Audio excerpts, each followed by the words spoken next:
Really? 40s is almost like you almost become like a legitimate adult in your 40s. I could feel that because I was telling the growth that I did from 30 to now is like, I can't even believe I did it. You know, I'm reading books and taking things more serious. I'm a father, you know, doing all that stuff. It's just sometimes it's just like, it's mind blowing. It took a long time to grow up. But that's why I was saying last night at the dinner too, I'm thankful that I got into this at 30 because I'd have fucked this all off in my 20s. Oh, yeah. The toughest door They don't do it. to open is your car door, right? They always say, like, once you get out of that car door, everything else is easy. But that car door scares a lot of guys from getting out there and getting to work. But there's always going to be things that come against you that, oh, you're really not that good. I mean, you pretend to do this, you do that. You know what I mean? It's like that negative self-talk. We all have to battle that. I don't care what level you're at. That's just like part of life. And you can have all the success and oh, look what I've done the last 20 years.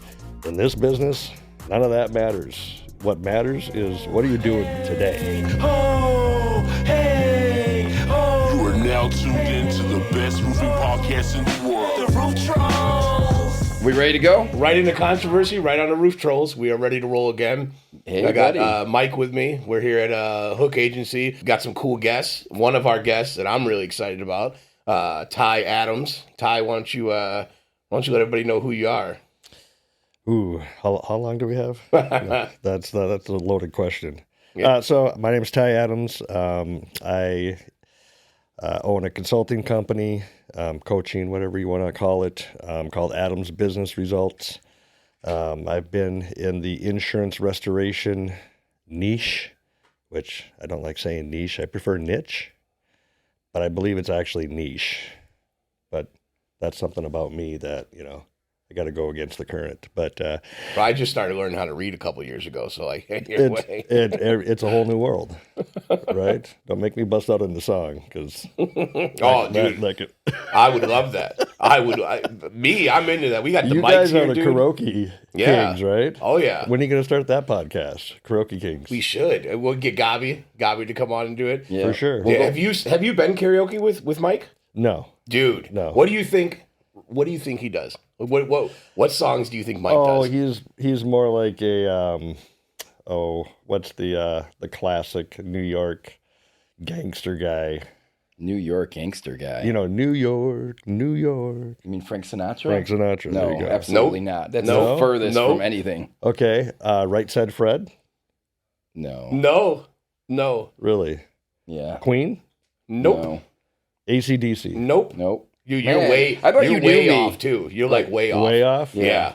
Man, I thought like we were Okay. friends. I'm offended. Lionel Richie. No, dude. Maybe well, once in a while. I we'll guess throw a if Lionel you got Richie him in drunk there. enough, possibly. I mean, So- Penny Lover. I could see him doing Penny Lover. Bro, he rolls Or out. Hello. He rolls out with Warren G. With Michael Jackson. Dude, he was feeling himself. I got to show you a video later. I got one from when we were in Utah. Come on. Don't you remember, weren't you there when we were at the event at IRE? I know John Michael had recorded it, and the band was playing the Backstreet Boys, and they recorded me, like, singing and dancing. You might have left already. I don't think I liked you at that time. So no, you talked my ear off that day. But then again, that might just be everyone. I get that feeling. Don't worry. Yeah. I've been working with him for a long time, and I still don't know if I like him or not. Yeah. I don't know if I like me. All right, so I don't know who went off to the tangent because I'm really good at tangents, but I think these two are as well. So I started in this business in 2002. Before that, I was a database, just different database type application programming stuff. Before that, I was a bartender, and before that, I did childcare. I ran youth services. I was a youth services coordinator for St. Louis Park School District for 7 years. And that's where you got your Connect 4 My Connect strategy. 4 game, was honed, fine-tuned. He broke down last night. We had a steak dinner, and while we were at dinner, we had a little table conversation. And Ty, I'm not going to give it away. Yeah, I appreciate Look that. how anxious he's getting. I bled for but, that. I'm not going to give it away. But Ty broke down the psychology behind Connect 4. Yes, Connect 4. Because he used to dominate, in his words, against third graders. And he was smarter than a fifth grader on Connect 4. Hey, but you know what? He developed a strategy. And after he explained it, I was like, okay. Yeah. All right. So there's a method to the madness. But, yeah, so that was pretty funny. But go ahead. Yeah, if you Google it, that strategy, there'll be a ton of information out there. But my strategy was forged in 1990. Jeez. So the internet was, everybody was dial up at that point in time. I mean, that little little pulse. Yeah, type of my AOL, grandpa was the only American person Online. I knew that even had internet at that time. Yeah. You know what I'm excited about today? That we can talk about like 1990, and for me, it's not a big deal. These guys always make fun of me. They're like, "When did you start roofing?" In like 1874. Right. Like, these guys just make fun of me about being old. 19, I am old. 90s were cool and all, but it was the 80s actually, and most people that didn't grow up in the 80s and they find out about the 80s, they're like, "Dang, I wish I would have grown up in the 80s." Yeah, the 80s would have been cool. 90s was cool. I'm younger than you guys are though. So I was born in 86. 86. So I you're 16 experienced the years 90s, younger though. than me. So you're what, 40? No, 30, No. 36, 37? I just turned 38. 38. Okay. Yeah, and so last September, I didn't just turn. I'm gonna be 39 in September. Yep. But yeah, I turned Okay. 38. So you're about to round the base into the 40s. By the way, I love 40s. Really? 40s is almost like you almost become like a legitimate adult in your 40s. I could feel that because Yeah. I was telling the growth that I did from 30 to now is like, I can't even believe I did it. I'm Yeah. reading books and taking things more serious. I'm a father, doing all that stuff. It's just sometimes It's just like, it's mind blowing. It took a long time to grow up. But that's why I was saying last night at the dinner too, I'm thankful that I got into this at 30 because I'd have fucked this all off in my 20s. Oh, yeah. There's no way I would have took this serious at all. If you had, like when I see the kids that come into this business, 19, 20, I've seen kids as young as 18 make $250,000, $500,000. You guys got one on your team. If that would have been me during that time, yeah, it's like there's no limitations. And when you're that age, turns out they are correct about the old prefrontal cortex. It doesn't fully develop until you're 25, and that's where your logic is processed. Mine must have been delayed. It could have been. Yeah. My adolescence was delayed. I didn't do my partying until late 20s. That's literally, so I tied down like an idiot to a girl that I'm not with anymore, obviously. But for almost a decade, man, between, the two relationships, almost a decade. But I didn't have any money. I grew up in a poverty situation. I had my own apartment because I was like, I had to be out of, my mom's house was a house she couldn't live in. I'm not going to go down the whole broken homestone, but it's just not livable. Right. But I feel like I didn't get to live at all. When I moved out to Indiana, I got a one-bedroom apartment, actually, by luck, helping Angelo move out of his in the same building. Yeah. And it changed the course of my life forever. But going into that, yeah, I didn't start partying until I was like 28. And then I had a kid at 30.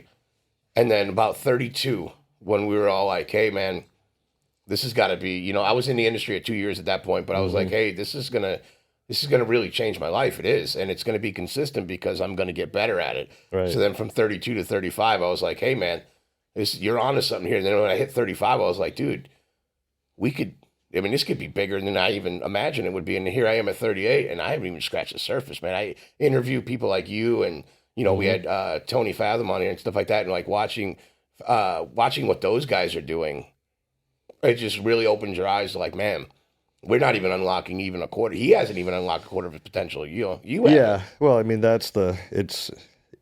often say success leaves clues, right?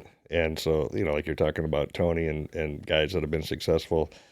I always say anybody that's lasted longer than 2 years in this industry, there's something pretty special about them. 2 years, huh? And there's something a little special about them.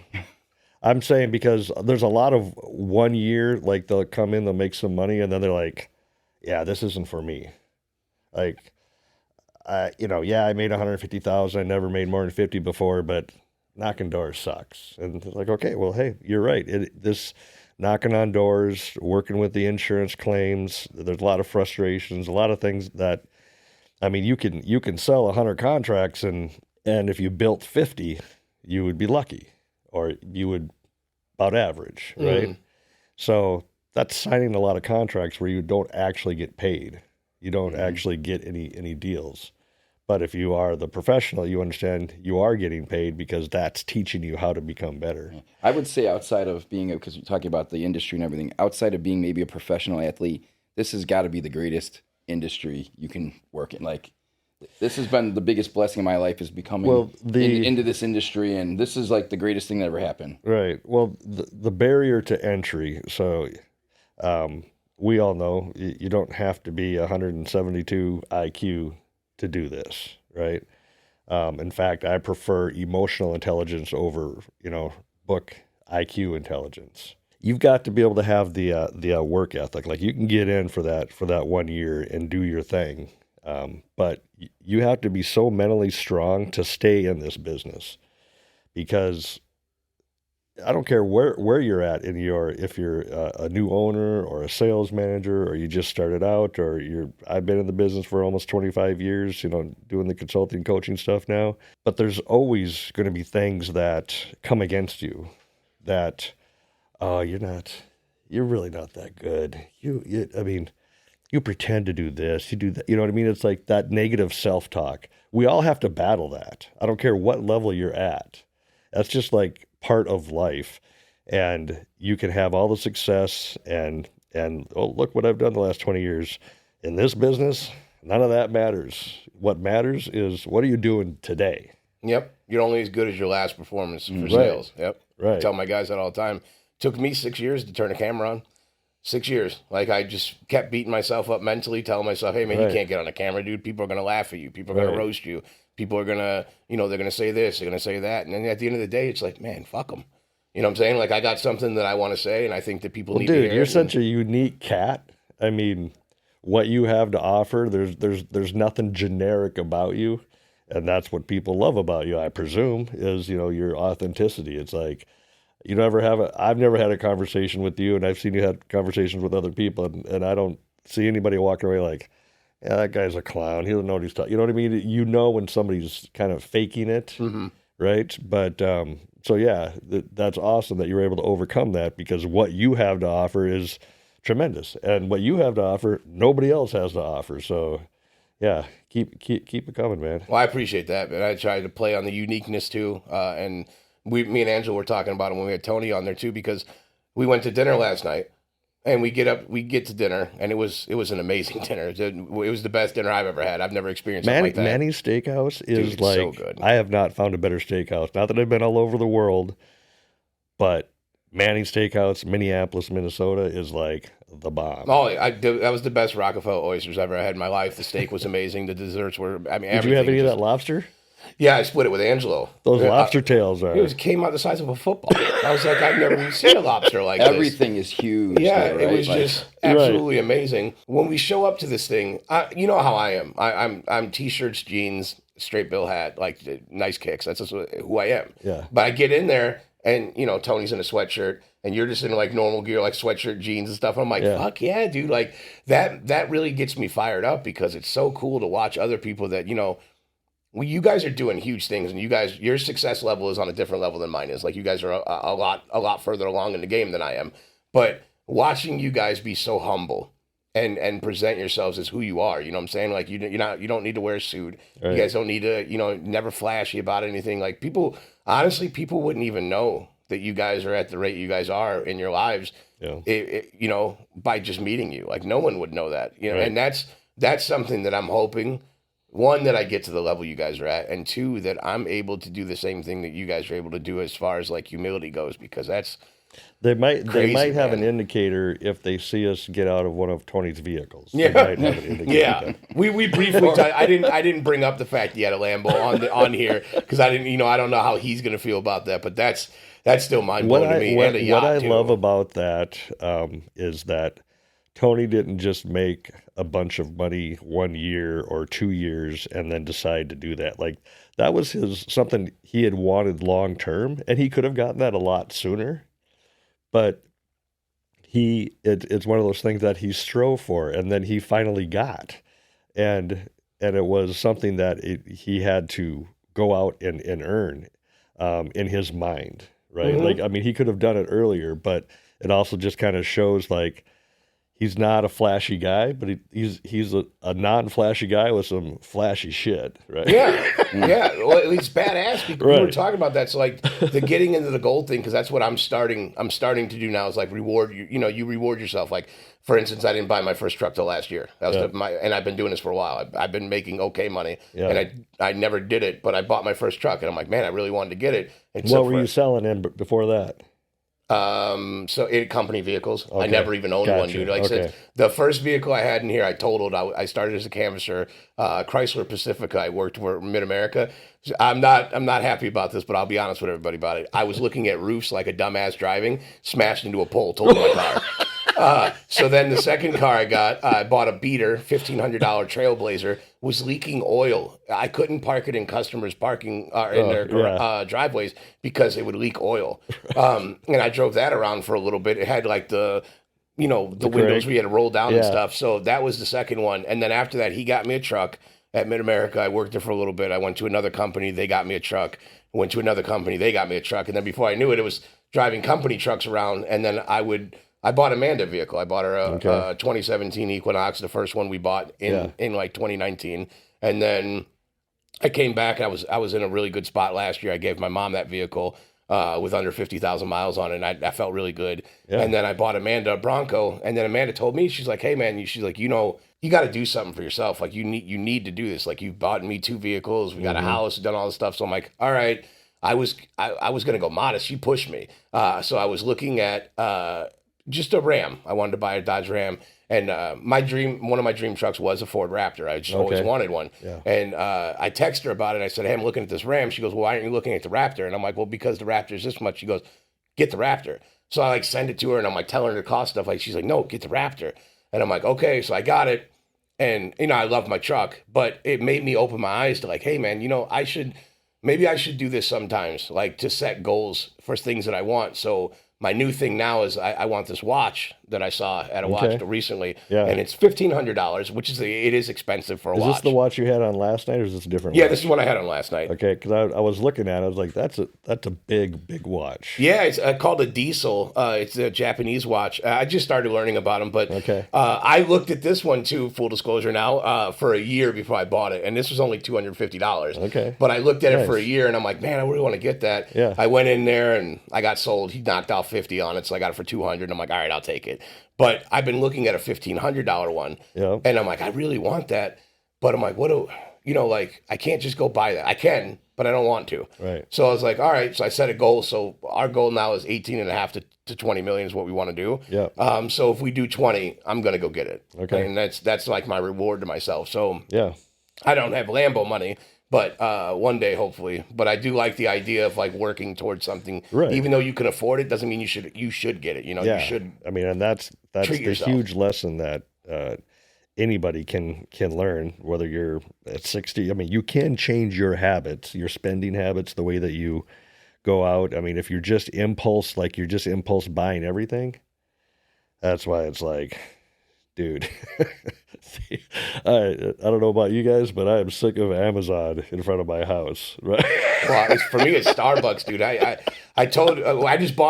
bought a ridiculous coffee maker for Amanda, an espresso machine, like a professional one, yes, like $400, $500. Yes, she was like, "It's so expensive." I said, "You know what else is expensive? $17 every day being dropped off on my porch because you don't want to drive 10 minutes to the to Starbucks. You want to have it just delivered." Yeah. And then now my daughter, she's not even like 9. She's in the vanilla bean frappuccino, no coffee for her. Oh, yeah. But now she has to have a drink because mom gets a drink every day. Yeah. So now it's like $24, and this is daily. Dude, this is daily. How old's your daughter? Yeah, she'll be 9 in September. Yeah, that's like the pink drink at Starbucks is the bane of my existence. Oh, the dragon fruit. Yeah, whatever. It's just like the big pink bomb, and you know. My wife and my 2 daughters love it. So like, well, my daughter, like if I had my pink drink money back, it'd be a good down payment for something. So it's funny. So Amanda just started working, so we've had her income for 2 years, and she'll every once in a while she'll throw out one of those, "What's my money?" And then that's when I'm like, well, hold on a second. Now let's talk about this. Yeah. So it is your money. You're absolutely correct. So now let's add up what you spend every day at Starbucks. Yeah. And then we'll deduct that out of what you put in the bank account every month. Yeah. And then I got reason to believe that you don't have as much money as you think you do. Right. You know what I'm saying? Because like those things add up to it. But so I bought her this machine and she's been using it, and it's awesome. It's worth the investment for the fact that we haven't bought Starbucks in like 2 weeks. Oh, it's so huge. like, yeah, it's glorious, and I hope she sticks to it. But man, Yeah. So you started working for Mike at Mid America. yeah. How were you guys connected? Like, did you Dude. guys grow up in the same neighborhood? Did you have a mutual acquaintance, or how? So here's the it's a cool story because nobody in the roofing industry ever set out to be a roofer. So I went to an event, a drinking event called at Devil's Trumpet. I don't even think they're around anymore. Yeah, I think they went out of business. Amanda's grandma's boyfriend owns a liquor store, and he invited me. Okay. He said, "Hey man, I got these 2 VIP pass tickets.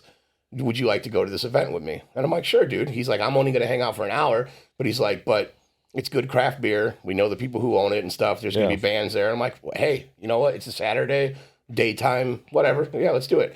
So I go to this event, and I'm broke. I don't have any money at this event, but he gives me all these tokens because the VIP thing comes with like 10 tokens. So like they get you some beers. So I'm just like, just enjoying the day. You know, I'm just hanging out with him. His name's Bill, shooting the shit with him. And I get a text message from Ryan Ward, who I did know. I've known Ryan since I was like 12 years old. He lived like a block behind us, and it was his partner that ran the Indiana office. Okay. So Ryan had already reached out to me several times to try to work there, and I was like, "No, man, I'm not knocking doors. Like insurance pays for roof. It's a fucking scam, dude." Right. So I'm like, "No." So I'm sitting at this Devil's Trumpet place, and I get this text from Ryan. He's like, "Hey, man, are you there?" And I'm like, "Yeah." He goes, "Do you by chance have the VIP pass?" And I said, "I do." And he goes, "Well, there's this beer there that I want to get, some stout, like chocolate, oatmeal stout, whatever." Yeah. Ended up being infected, right? Yep. Yeah. So he's like, was bad. "I need these, and can you get them for me?" I'm like, "Well, I don't have any cash, man." I'm like, "What is this? You know, like what does this cost, bro? A 4-pack, $100." No way. Yeah, Come on. $100. So I'm like, "Brian, I don't have Is there, $100 to spend on 4 peyote beers in there or something? Well, here's the thing. I'm like, "I don't have $100 to spend on 4 beers." He's like, "I need you to get 4." It was like 4 or 5 cases. Oh my goodness. And I said, "Ryan, what? $500 on beer?" So he's like, "I'm going to come up there and give you the cash, but only VIP passes can purchase it." Okay. It wasn't to the public. It was like a private beer Yeah. thing. I didn't know anything about this. Right. He also got me into craft beer and flights and everything. He changed my life. Yeah. So I get these beers for him, and I'm like, "Listen, I'll buy them for you, but there's a stipulation. One, you guys gotta drive behind me on the way home because I've had a couple beers. And the other stipulation is, I want one. I want one of these beers. If I'm going to buy these, like I have to taste what a $25 beer tastes like." Right. So he gives me them, tastes like shit. Later find out that it's infected. But when we get to my house, I'm in between jobs at this point. I put my 2 weeks in at the hospital. They let me go. Okay. And Amazon's going to be opening up in 2 weeks. What were you doing in the hospital? Maintenance and like overnight, like Okay. just cleaning up stuff and whatever they I wanted bet me you've to do. seen some stuff. Yeah. Oh, dude. I worked in the ER too. So yeah, I saw some crazy shit. I was like, well, he was like, "You need to come knock for us." And I was in between. And I'm like, well, it ain't going to hurt. You know, I was like, but I'm not going to be around long enough to collect a commission. So our mouse was like, well, we could probably do like some type of, pay weekly or something like that. You come check it out. And I'm like, all right. Well, Ryan hits me up. He's like, we're going to do it was like $10 an hour or something like that. I'm like, I got 2 weeks to kill anyway. I anticipated having a job and rolling in another one. So I'm like, well, I'll try it out. And that's how I got my foot in the door for canvassing with him. But about 2 days into it is when it dawned on me. So the first day it was a shit show, man. He had these kids there and none of them were doing shit. We were just walking around neighborhoods. They were getting doors slammed in their face. Like I didn't even know what the hell we were doing. So then the second day I'm at lunch with this girl, Amanda, who worked there. Coincidentally, same name as my fiance, but this other girl who worked there named Amanda, and she's like, they hooked my aunt up with siding and a roof. And I'm like, well, how much does that cost? And she was like, well, it didn't cost her anything. And I said, well, how the hell do you get all that for free? So she goes on to explain to me that she had a $500 deductible. Times were different back then. And the deductible was rolled into the whole thing. Long story short, it was just paid for.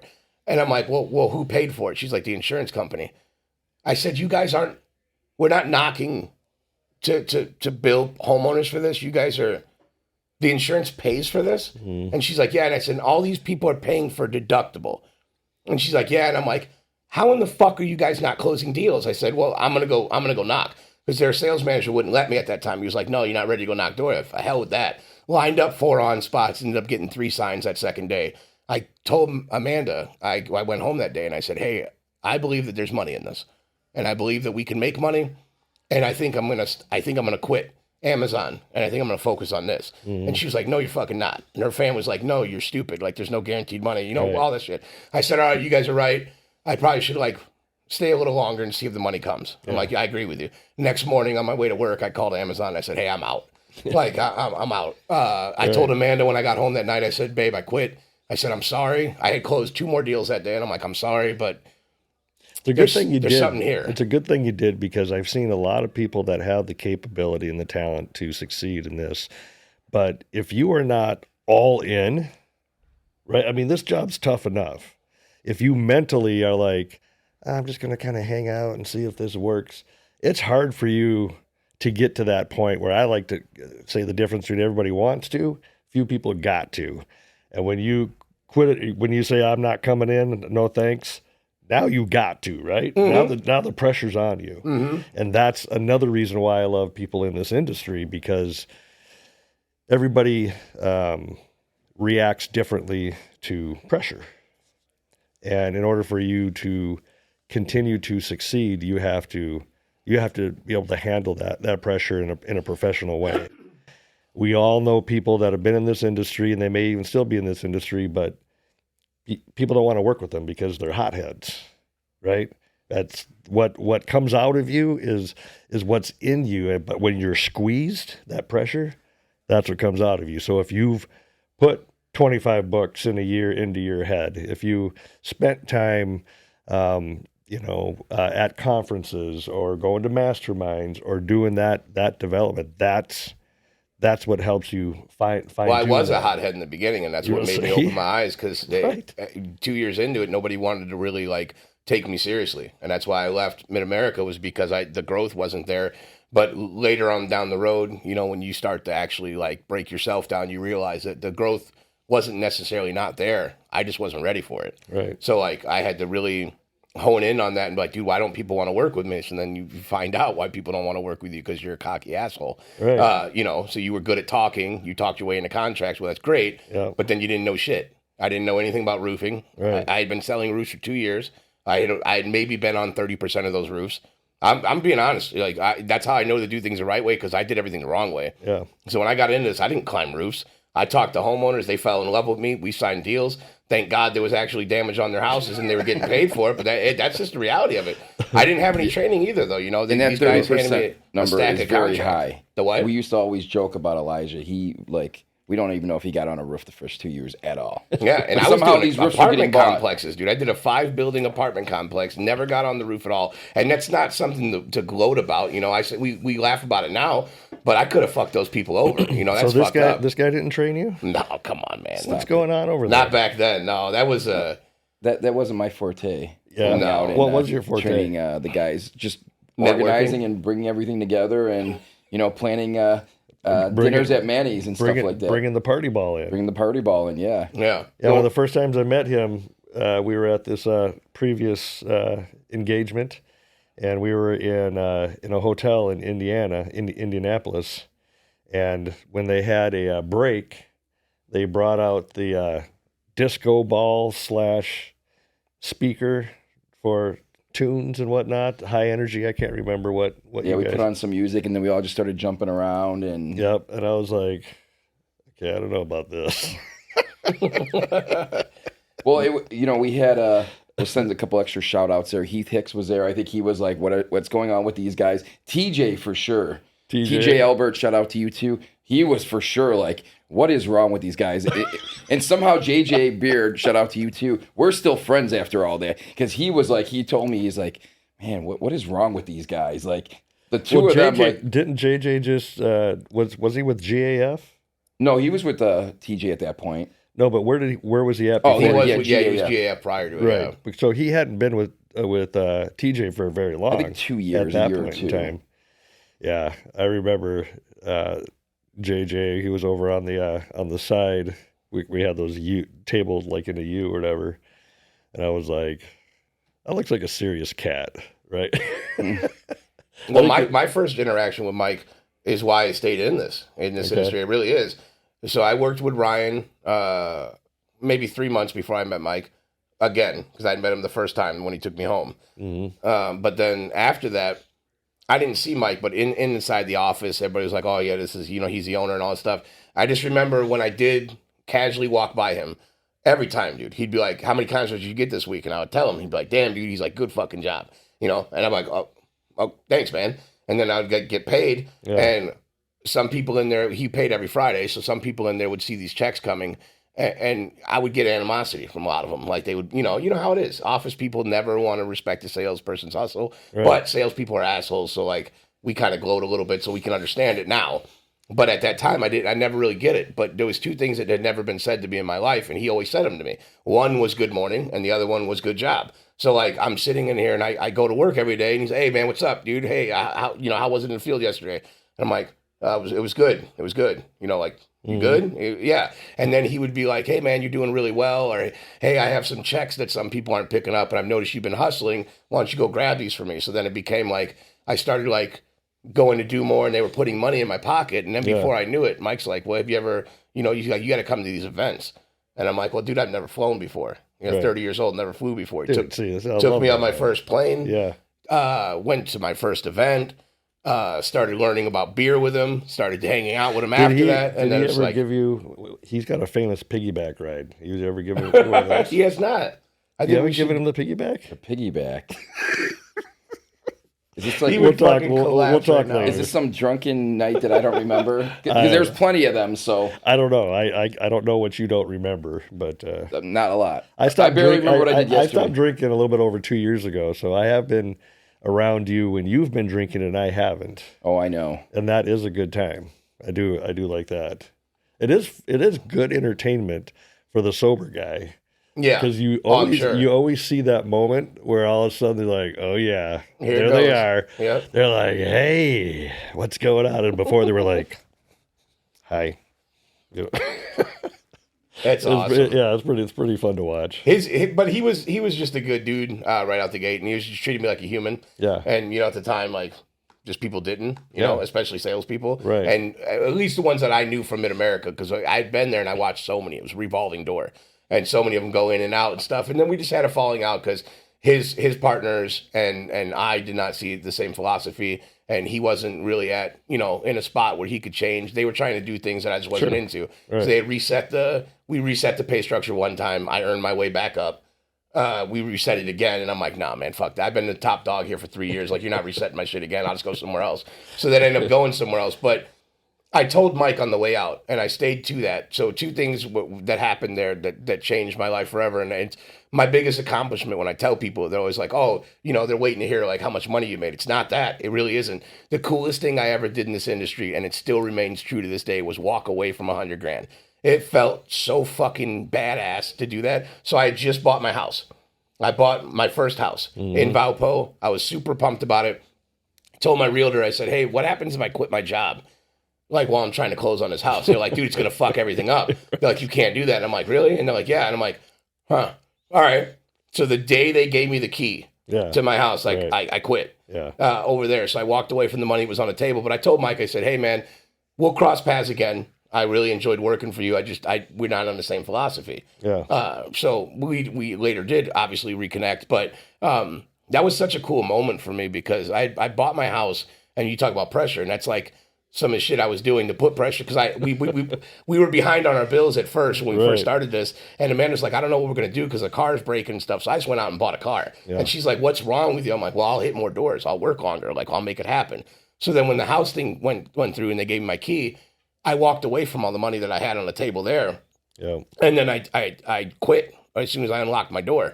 And she's like, what are you doing? And I'm like, well, I'll bank, it'll be fine. And I did find somewhere to land on my feet again and turn it around. And then we bought a bigger house, and it was nice. But that moment that we did that, like, it was crazy, walking away from that amount of money and then still telling him that we'll work together because I had, he was the first person to Well, I think it's such a key point about burning bridges, right? I mean, you can leave a company, and I've always said this, whether it was whether it was my company that I owned or I was, a president or a consultant or whatever, it's like, we've got no issues if you leave the right way, right? I mean, there's so many times that people kind of put things under, brush them under the rug. They don't really say anything, and then when it's time to go, they act all weird. And it's like, dude, we all left someplace and started our own thing, so we can have that respect if you're going to have that entrepreneurial spirit. But don't circumvent your ethics because if I don't tell them, I'll be able to get another $3,000. So there's a couple of times that I've left places. The first time that I left, there were 10 jobs, and I just said, hey, I'm done. Don't call me on these jobs. I'm not doing any work on these jobs. I don't expect to get paid on these jobs. We're just having a clean break. And that's what we did. And the funny thing is, I saw that guy at a Owens Corning IRE party, I want to say 2017, so it would have been 15 years later. A lot of people didn't really like some of the people that were running that company, but I felt grateful that he decided to start a company, because if he wouldn't have, who knows if I would have taken the opportunity to leave a programming job to go knock on doors. Mm-hmm. And that owner was a good friend of a guy that I bartended with. So anyway, I saw this guy, this owner, who I said, don't call me again, just take the 10 jobs and we're good. And I thanked him. Thanked him for starting a company that it exposed me to the industry that I am now in almost a quarter century. And I'm just grateful for that, right? So not that we've are connected and best buddies or anything, but the whole concept of bridges being burnt. It's the older you get, it doesn't matter if you agree everything exactly, but when you're in this industry, it's such a small industry, and I don't care what part you're in. That's the part that people don't get. Right. That's what because it's happened already. I mean, in my short time in this industry already, I have seen it. Yeah. He knows personally that I have a list of people who really, they shit on me. They did. Yeah. And now I'm in a position they never expected me to be in, and we have to go face to face sometimes. I see these people, and they know that I'm never going to do business with them, And now some of these people are in a position where they want to do business, and I won't do it with them. Because I believe in that too. You don't burn bridges because you never know. You never, ever know what's going to happen. It kind of reminds me of that Eddie Murphy routine when he was talking about Ralph Cramden and Norton. Oh, yeah. Oh, yeah. I know. I know that you know that I know. I won't finish that one, but no, I get what you're saying, but yeah, one of these guys, and again, I don't want to go down names, but one of these guys looked me in my face and basically told me, "Hey, man, you're not shit. I've seen a bunch of people come in here and do the same thing you're doing in the first 2 years and fizzle out." And he goes, "And I'll be in a position." I'll be in my position, you'll be in yours, and I'm just sorry, man. You basically, literally, you're not shit. Angelo was my sales rep at the time for a distributor when this happened. He set the meeting up, and that same person has gone into the fold and has attempted to try to do business and stuff. And I'm sorry, but I am that guy. I'm cool as long as you're cool with me, but when you do something like that, and this is in 2020. Well, now the guy.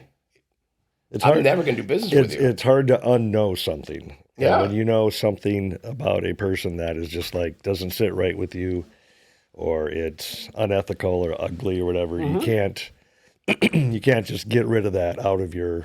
It stains your brain. Right. But then to be told, to your face, because this guy, he had balls. I'll give him that. He literally, to my face, basically told me I'm not shit. And Angelo was in complete awe. He was apologizing to me afterward. He's like, bro, I would not have put that meeting in there and stuff. I'm like, hey, don't worry about it, man. It happens. And then here we are now, fast forward 7-8 years later. And guess who now? Right. Guess who now wants to do business? The amount of pride that takes for one individual to say that to another person like that is, and if you understand anything about pride and humility, you understand that person will eventually fall. The pride will bring them down.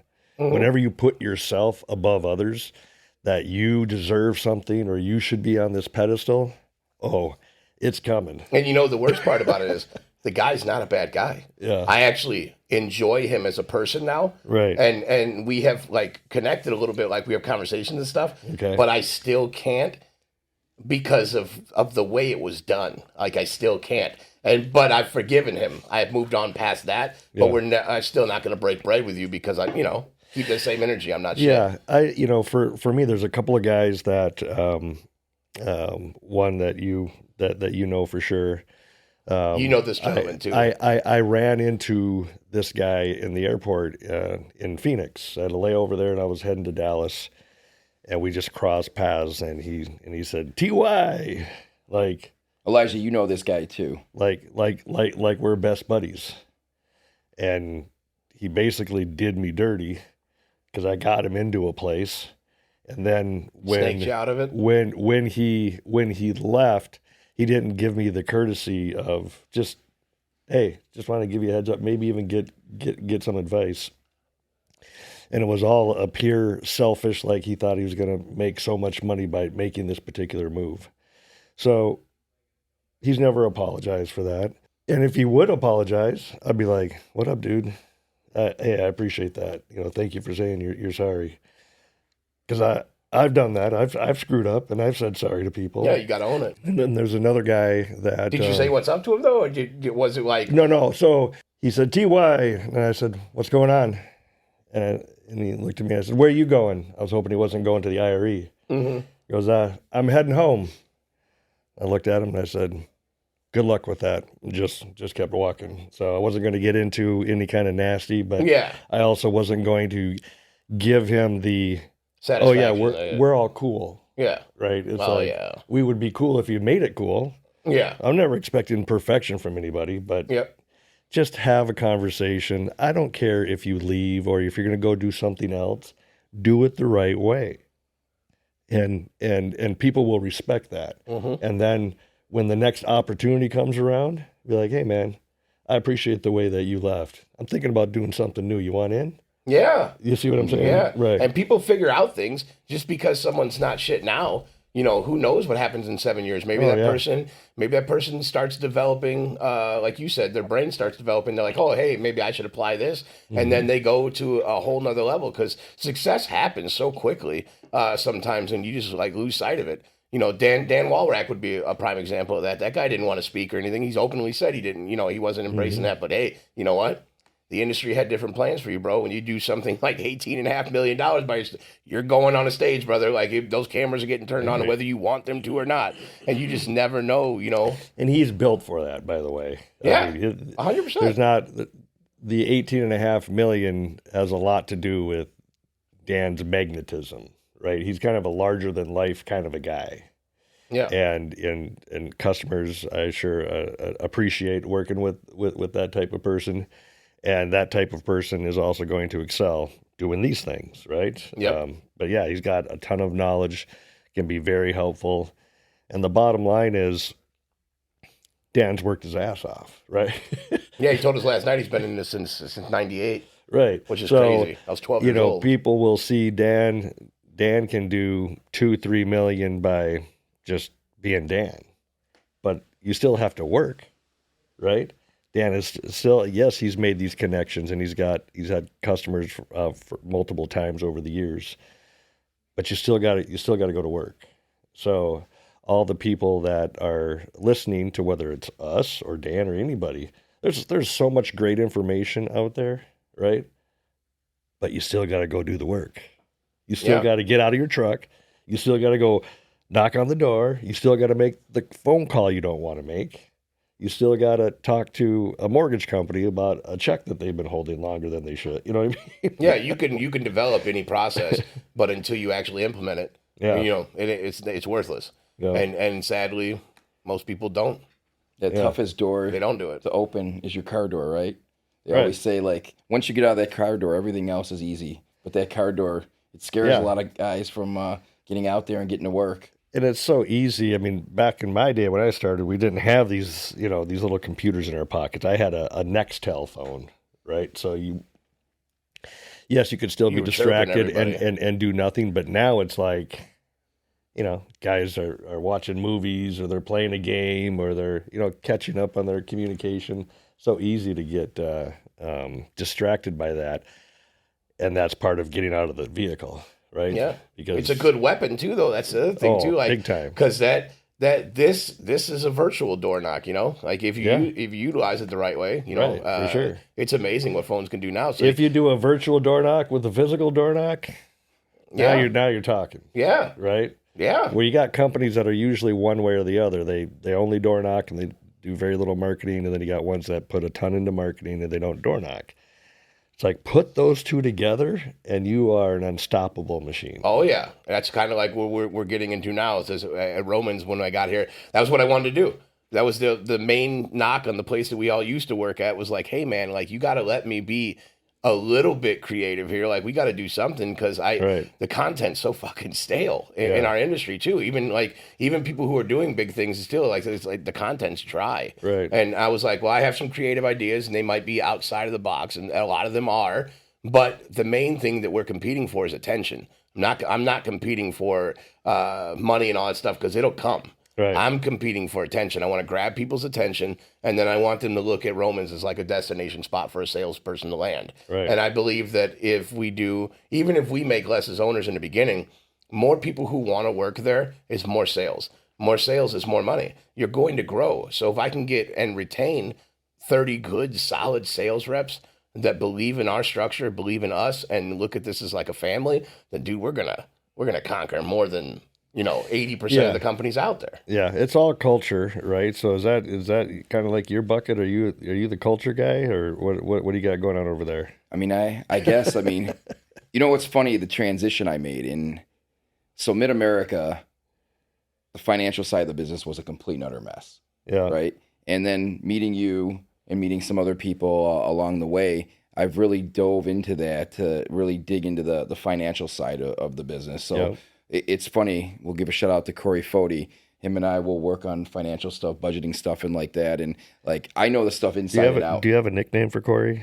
Is it like Sea Dog or? No. Oh, I call him Core Dog. Core Dog? Yeah, that's what I call him, Core Dog. Yeah, COREDAWG. No, that makes me hungry. I want a corn dog now. Oh, man. I want anything right now. I'm starving. I just want to choke him out sometimes. But, Corey, I love you. Even though I've wanted to choke you out many a times, we work great together. But no, it's just, the financial aspect of the business. And what's crazy is, too, I'm very sales-oriented, sales background, everything. But I really care about the production side of the business, too. So, I want to make sure that we're doing the right thing. Because at the end of the day, Elijah can go out and sell a deal. I can go out and sell a deal. You can go out and sell a deal. Now, what's behind that? Because we've made all these promises. And if you can't keep those promises, what did you really do then? So, at the end of the day, we make the promise. Now, how do we deliver on that promise? And I think that's very important, because we're going to get more customers out of that. I mean, the whole thing with the marketing of us doing this is our guys are going to be at the door. People are going to recognize them. We put the guys on the podcast. So someone, let's say like David Serrato, one of our new team leads, if he's out there in the field, people are going to say, "Hey, I saw him online," or at IRE now. People are going to Roof Trollz swag. Yeah. So I went off and did on some on my own, but we are going to do that. Yeah, actually, the sales team's asked about it, so I think that we will do some type of collaboration. Maybe throw Roman's logo on the corner of them, and then the Roof Trollz on there and stuff. Okay. But yeah, that's the game plan. I hope that the podcast, becomes something. I'm not saying like Joe Rogan, something like let's understand that, but I believe that we offer a different a uniqueness on our podcast that other roofing podcasters don't have right now. And I think I think it's something that will catch on eventually. And then, honestly, we've been thankful for the amount of people that reached out to us even to be on the show. There was a couple people that I wanted to get on here that I thought would be, hey man, further down the line, those people care and stuff like that. And no, man, some of them have reached out to me. Like some of the guests that I have on here, I know are highly touted by other people to get on their shows. And these people are like, hey man, I'll come do Roof Trollz. Like let's shoot the shit. Let's get together. And like I'm so thankful for that. And then some people have really gotten what I'm trying to do. Deshaun Bryant is one of my homies, but he reached out too, and he said I can't wait to get on there because you guys just look like you're shooting the shit, man. It just looks like it's so laid back and just cool. And that's the vibe I want to do. Like, we don't script anything here. I'm not trying to, we don't want it to be stale, man. I want to learn who you guys are, but I also want you guys to learn like where we're coming from. And my hopes is that people in and out of the industry, what they'll say is like, man, Roof Trollz is like, it's really fun because those guys are just normal dudes doing really cool things. Yeah. And then they have no idea how fun you guys are. Like they really don't. Like, people don't know, as much as you guys put yourselves out there and stuff like that, they don't really ever get to know the actual people behind that shit. Yeah. And that's what my goal is to when they come on here and stuff. So like, I'm really excited that you guys are all, coming on here. Well, hey, Ty, real quick, because I want to get to something because we're going to have to wrap up here soon. Sure. But you have several hats here. Oh, yeah. So you want to talk about what all the different hats are that you have? So anyway, because I'm wearing the earmuffs, I'm not going to put them all on, but I believe this is my Patriot hat. Yes, you have your Patriot hat on, yep. Okay, so Patriot, the hat's so very important to me. Number one, my brother who passed away at 47, so take care of yourself. High blood pressure is a real thing. Did he know he had high blood pressure? Was he on medication? No, dude stayed away from the doctors. Like, he, as a kid, I think like at 1, he had the flu and he was in the hospital, and they gave him so many infusions and different shots and stuff. He couldn't stand shots, couldn't stand the doctor, so he just stayed away. Scary, man. So, I have high blood pressure. I'm on 5 milligrams. I got high blood pressure. That's what I do. Yeah. Listenapro. But I see my doctor though. Right. Yeah. No, that's the key. It's like I take a pill. Like I've lost probably 40 pounds, and I'm like, okay, congrats. I'm gonna stop. I'm gonna stop doing my high blood pressure because now I'm good. I measured the thing and I'm like 160 over 110. He's like, nope, I'll go back to the 1-a-day pill. Yep. Right. Yep. So anyway, he was my marketing director at this company called Patriot Service Network. And I love this hat because it's where I became most humble in my life. So I started this company. We expanded across the country, 7 different locations: Wichita, Omaha, Denver, Cleveland, Eau Claire, Wisconsin, Minneapolis, obviously, Cedar Falls, Iowa. And it crashed and burned in 2011. We had, to the tune of $1 million, people steal the second check. And it was at a time right off of the mortgage crisis where people had mortgages on their home for like $500,000. But the banks only valued the house at $200,000. So there's no equity. You can't put a lien on these properties. So I had to shut that whole thing down, laid off everybody like the week before Christmas. I mean, it sucked. And when you're an owner and you can't pay your bills, it's just not bad business. It's criminal. If you're a general contractor and you take money in from a customer, yep. And you do the rob Peter to pay Paul, very few do it on purpose, but they do. It happens. And so that's what happened to me. And I wasn't able to get that $1 million in. And so I had to shut it down. And that was good for my humility, because before that, 2010, 2009, you can't afford anything. You buy all your material out in your American Express card. You get millions of points. You can take your family on vacations. You can fly them anywhere and not spend a penny, just spending your points. You go to any kind of dinner. The dinner we had last night, I'm sure wasn't cheap, by the way. Thank you guys. Yeah, definitely appreciate that. To all of a sudden, my customers aren't paying me, so it's going to be hard for me to pay my vendors, right? And now I didn't come from money. You talked about growing up poor. My dad was a pastor, never made more than $30,000 in 1 year.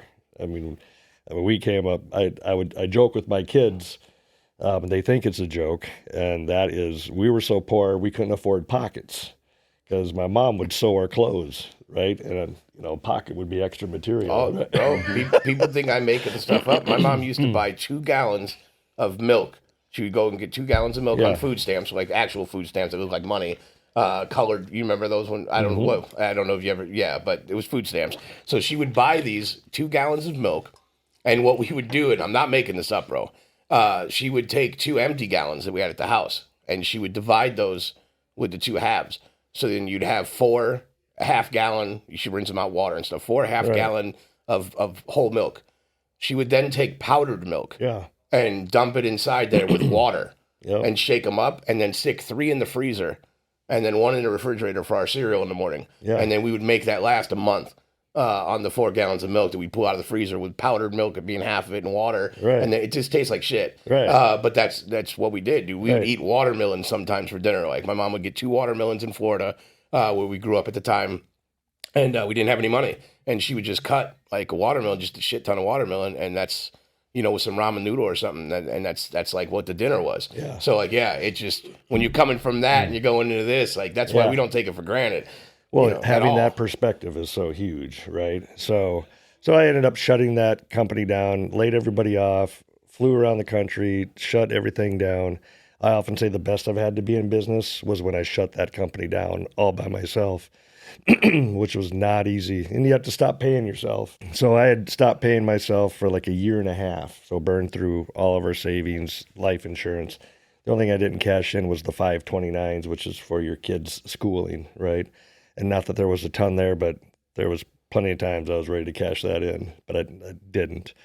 So that was great for me to be humble, because it was like I went from being able to afford anything, and we can go to any city and sign contracts. We had 400 contracts signed in Denver within a month, and we didn't even have an office yet. Our contracts had the UPS store. Oh, right? Yeah, the P.O. box. So when you can get out and sell and do these things, you kind of feel like, I could do everything, right? I mean, I can't be stopped. And then you can get a little cocky. You were talking about the cockiness, right? Yeah. That's something now that I'm almost 55.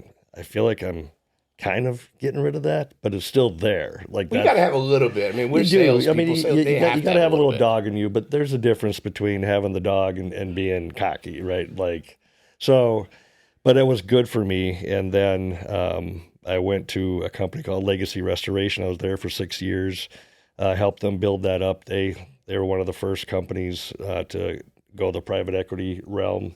They did that like in 2021, but so when I left there, I started this company called Adams Business Results. This is my consulting company, and I coach, and I run a mastermind with Tony Flatham as well called One More Door, and we do all sorts of different things through Adams Business Results. But the last hat here is this is Built Strong, right? Yes. So they're a client of mine. They've been a client of mine for almost 6 years. Hell yeah. And we just started, when we started out, it was 2 hours a week. And the more that we worked together, the more that we enjoyed working together, and we helped, obviously, Built Strong become to what it is now. And it's such a joy to be able to work with Built Strong. I say this to Tony all the time. You're the best owner I know in the business, and he'll. One time he kind of got upset with me. Like, why do you say that? Like he's not believing it, that it's true. And I'm just like, dude, owners have all these different characteristics, but one of the things that you have is that you are slow to react and respond, meaning you're not going to come off half-cocked and make a bad decision because you're pissed in the moment. Yeah. Right? So he has the rare quality of being able to keep, even, you can tell when he's frustrated, but he keeps it even keeled, and that allows for good decisions to be made. It allows for people to approach him. If you're an owner who's upset and pissed off, your people will not want to approach you. Yeah. Right. So that, to me, that approachability, and he doesn't make knee-jerk decisions. So anytime I've seen him make an important decision, he takes his time and thinks it through thoroughly. And and I just think back of the things that he's done in his career with investing into properties when he first started out in the young 20s, having that kind of, he has this way about him that involves time. Like, he understands the power of time, like a quick response would not be good. Yeah. An extended game plan, putting money away, may not be your highest rate that you're going to earn, but it's safe and it's fundamental. And so that's why I always say that he's a great owner, because he also truly wants the best for his people. Like, he wants them to succeed. He doesn't need Built Strong. He's made his money, and he's got a nice empire with his real estate. He truly wants this company to grow and become bigger, not because I'm Tony Flatham and I run Built Strong. It's because here's Reed, here's Ty, here's Joe, here's Michelle, here's Mel. You know, all these people, he can help benefit their lives, and so. That's why I just love working with him, and he's always forward thinking and open-minded. Yeah. Got to be open-minded because 100%. there's so many new things that's going on. Yeah. Right. And we're getting cut off because we're pushing the hour mark on it. Yeah. Well, you guys are always talking so much. It's I know. I'm just trying to listen here. I know. And what sucks about podcasts too, we always talk about it. It takes like 45 minutes to where you find the sweet spot and the groove, and then you start really. People open up and they start talking more, and then you're down a rabbit hole before you know it. And like, you're the same as we had Tony on here recently, and Reed, and it's just an hour's not enough time, but unfortunately, like, for us, it's just, we don't want to put too much pressure on the editors and stuff with it too. So like, cutting it off at the hour mark is like the sweet spot for listeners and stuff. Well, and I on purpose withheld because I expect a reinvite, so we need part 2. 100%. Yes. No. You and Tony, even Reed, like 100%. We want you guys to come to our neck of the woods next time. For sure. We'll go out to the casino that they just built over by us. They got a really great steakhouse there. Okay, and, nice. Yeah. But yeah, man. Thank you for being on the show. Thank you for all the hospitality and advice and honestly mentorship, even if you don't mean to. Yeah. You are somebody that we look up to. Tony is someone that we look up to. Build Strong is a company that we look up to. So appreciate it. Yeah, fully. Thank you, dude.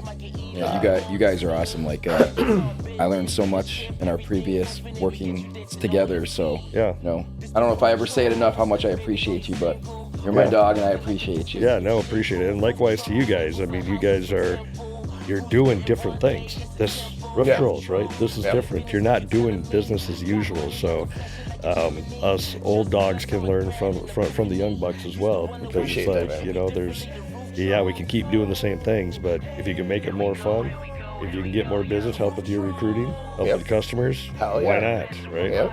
And guys, if you're listening, Ty Adams, look him up online, follow him. Guy's doing amazing things.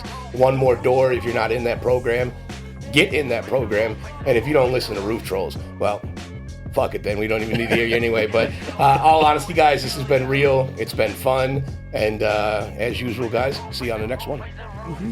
Take care.